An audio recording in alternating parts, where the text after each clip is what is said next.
Wisdom attend, let us hear the holy gospel.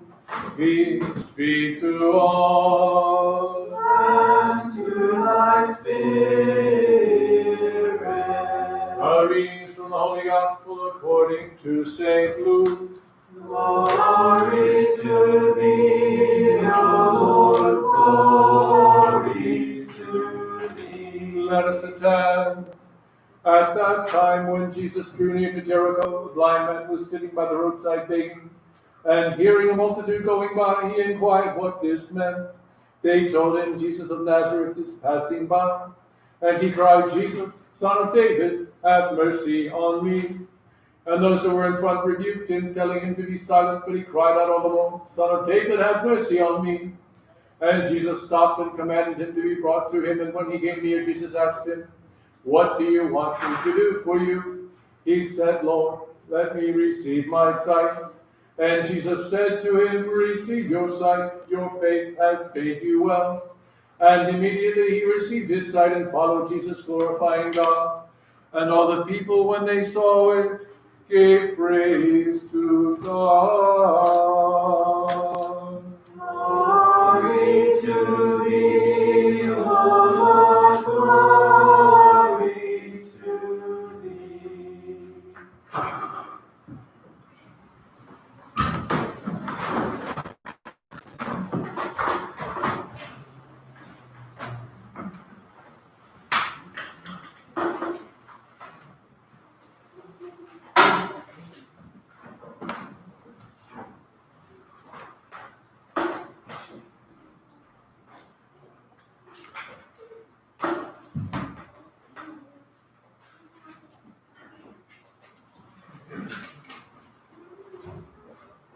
Glory to Jesus Christ. Glory to our brethren. You probably expected me to preach on Timothy, my son. I'm not. But it is neat when your name pops up in the Bible. It's kind of a cool thing. But today's gospel lesson gives us some moment to pause. So here's this, Jesus is near Jericho, heading up to Jerusalem. Last week we read that Jesus passed through Galilee and Samaria and healed the 10 lepers. And that vignette is just before this one in the Gospels. That's in Luke 17, this is in Luke 18. And in Luke 17, Jesus has gone through Gentile territory and the territory of the Samaritan dogs and healed the lepers. And we remember that there was only one who actually came back to say thank you. That they were all healed as they obeyed when Christ in his mercy told them to go, so they went. They all got healed. But only one came back and worshiped God, fell at the feet of Jesus, and in a loud voice proclaimed the glory of God. And then we have this blind guy. In this rendition, there's one in Matthew's rendition of Mark, I think it is. There's two. But it seems to be the same vignette. Blind guy sitting beside the road begging. And when he hears the commotion, the hubbub, the crowd going by, he says, what's going on? What's going on? What's going on? And they tell him, this Jesus, this teacher from this place called Nazareth, the carpenter, who's been going around teaching, is coming by. And what does he say? He does not say, Jesus of Nazareth. He says, Jesus, Son of David. It's interesting that he jumps immediately from teacher from Nazareth to the messianic title, the title of God to come forth in Israel. And even though this guy was blind, couldn't see, he could hear. And when he would have been in synagogue, he would have heard the messianic prophecies from Isaiah 9, that a virgin shall conceive and bear a son. From Isaiah 11 and 12, the rod from the root of Jesse will spring forth. And if you want messianic, just go read Isaiah 11 and 12. Those whole chapters are just one long messianic prophecy. Jeremiah 23, 5 and 6. And from Psalm 132, the Lord has sworn to David, I will set a king on your throne and he will reign forever. This guy had heard these prophecies. He'd also heard that one of the signs of the coming of the Messiah is that the blind receive their sight. So he knew this. So he cried out, O Messiah, O God in the flesh, heal my sight. And Jesus, interestingly enough, did not just say, be healed. He called him over. And he didn't say, be healed. He said, what do you want? Because the guy was begging. He could have said, yeah, Judas carries the money bag. I need money. I don't have any. I haven't had breakfast. I haven't had lunch. And I'm probably not going to have any dinner. I need money. But he didn't say that. What he said was that I may receive my sight. He asked for it. And so Jesus gave. God doesn't impose his grace. God doesn't impose his mercy. He doesn't shove it on us. That I may receive my sight. And Jesus said, go in peace. Your faith has made you well. A little different than last week's vignette. Your faith has made you well. And he received his sight, and he glorified God and followed Jesus. And all the people, when they saw it, glorified God. Now, the commentators, the church fathers, the patristic fathers, patristic writers, when they comment on this, they point out that there is blindness. And then there is the ones who haven't seen, they know they can't see. So they sit beside the road and they beg, they ask. They need help. They know they need help. Because, there are some people who are blind, and they don't know they're blind. Some people are blind just because they can't see. Some people are blind because they won't see. They don't want to see. They maybe want to not see. Maybe they're like the Pharisees, who determined themselves to close their eyes and seal their ears. Jesus said of them, they have closed their eyes and sealed their ears that they might not see and hear. It's from the prophecy of Isaiah. And then Jesus said, so their blindness remains. And then he said, and if the blind lead the blind, they both fall in a ditch. So when we're blind and we know that we're blind, and we know that we need help, we sit by the road and we beg, we ask for help. And when Jesus comes near, we cry out. We don't just lay there. We call out, Jesus, Son of David, Son of the Most High God, have mercy on me. We don't demand.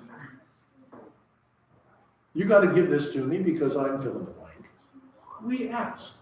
We request. We cry out for mercy and help in time of need. And God has promised that he'll give it. Now, whether that's physical healing or spiritual healing or something else, that's a different set of considerations. But he has promised that he will give us grace for our time of need. Let's do a couple of case studies. First, Saul, from the epistle reading today.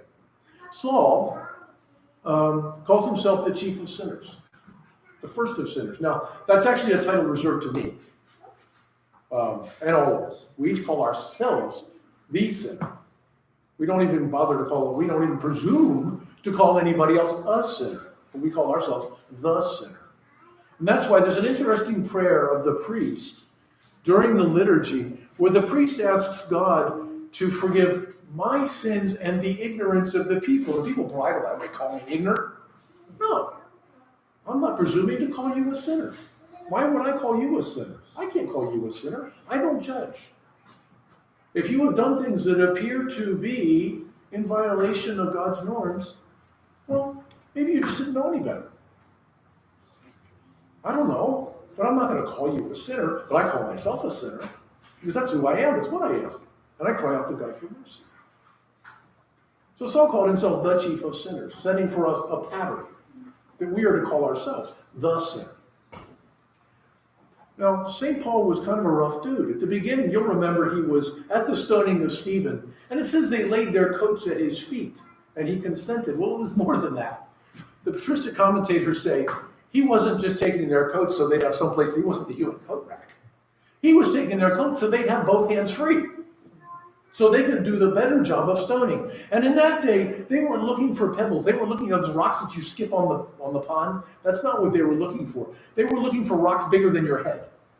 They were looking for rocks the size of small, as heavy as they could pick up. And if they had one hand, they couldn't pick up big rocks. Why were they looking for big rocks? Because they were throwing it at him to break his bones, crush his internal organs, and eventually crush his skull. They wanted him dead, not just bruised. They wanted to bury him in a pile of huge rocks. And St. Paul was cheering them on. Saul then. Names changed to protect the not so innocent. But he was egging them on. He said, let me hold your coat so you can do a better job of stoning this man. And then immediately next year we hear of Saul. He's going from Jerusalem to Damascus looking for other people that he can kill. People who are Christians, to kill them because they're Christians.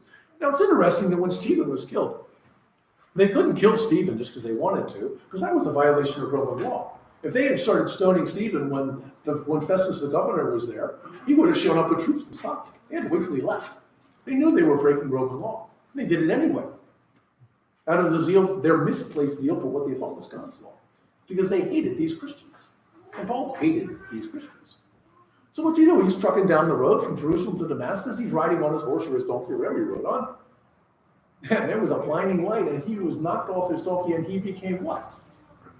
He became blind. He's another blind guy. He's laying beside the road. And he says, Lord, who are you? Just like the blind man in Jericho said, Lord, that I may receive my sight. Who are you? And Jesus said, and the voice said, I'm Jesus. You're fighting against me. And Paul then entered into his course of repentance for his sins, his great sins, his sins that are almost as great as mine. He enumerates his, so I know they're there. Or otherwise I wouldn't know he had sinned, but I know about mine. I'm thus sinner. And God used him mightily for the purposes of the gospel. Because God has mercy. God never gives up. That's one of the things the commentators say. God never gives up. We're not worthy to be here. Okay? I'm least worthy to stand there. Oh my goodness. I don't come here and stand there because I'm somebody.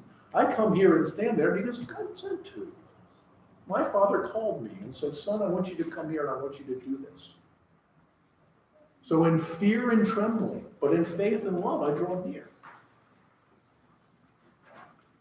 We have another, this one almost skipped by me until I read the Matthew's Gospel this morning. We have another one, another case study.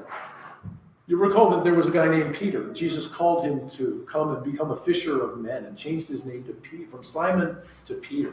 Said, you used to be called Simon, and now I'm going to call you Peter, the great big stone.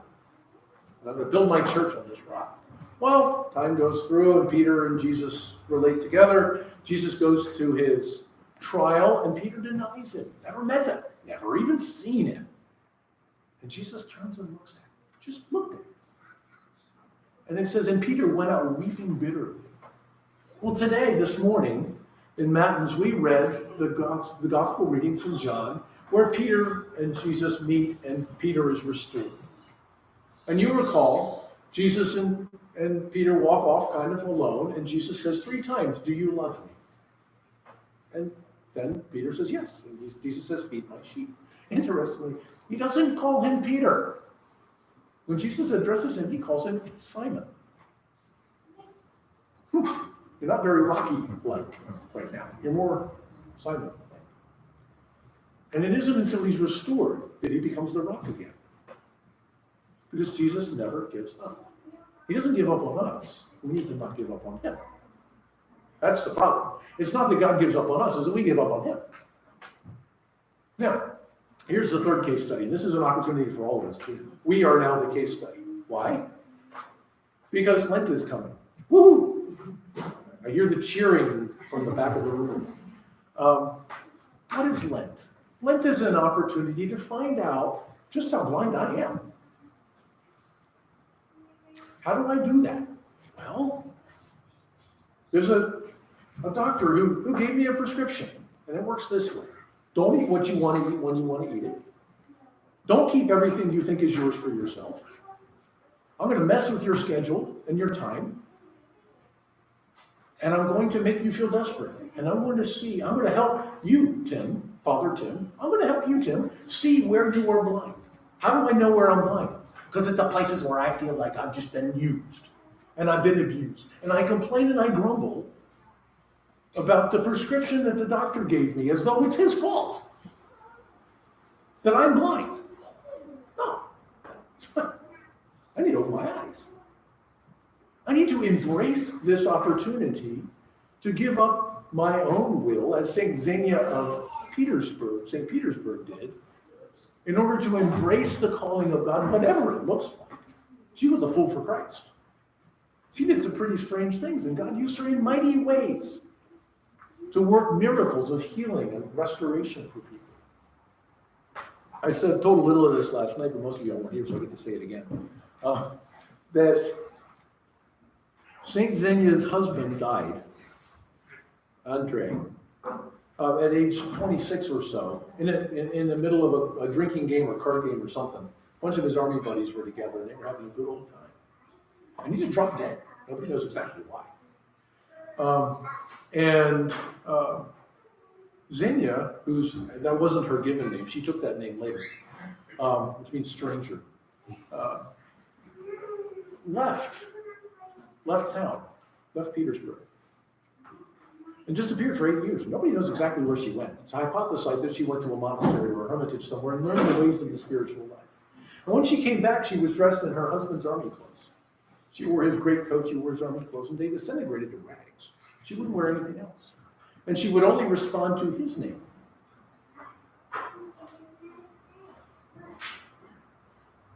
And she prayed incessantly for the repose of his soul and for those around her. And it was interesting because people found out that if she would embrace a sick child or bend over their bed, the child would get better. If a cabbie would pick her up and give her a lift somewhere, maybe because it was cold or rainy that day, all of a sudden he would have more business than he knew what to do with. If she walked into a shop and just walked around, all of a sudden the shopkeeper would make so much money that day, he was blown away. Nobody knew that. She hid her virtue with the appearance of foolishness. She would say strange and just off-the-wall things. She would wear off-the-wall, old men's army clothes. And at night, she'd go out into a field and spend all night on her knees praying. All night. When nobody could see. Now we know because some people did see. We don't know when she died. We know she died around the year 1800.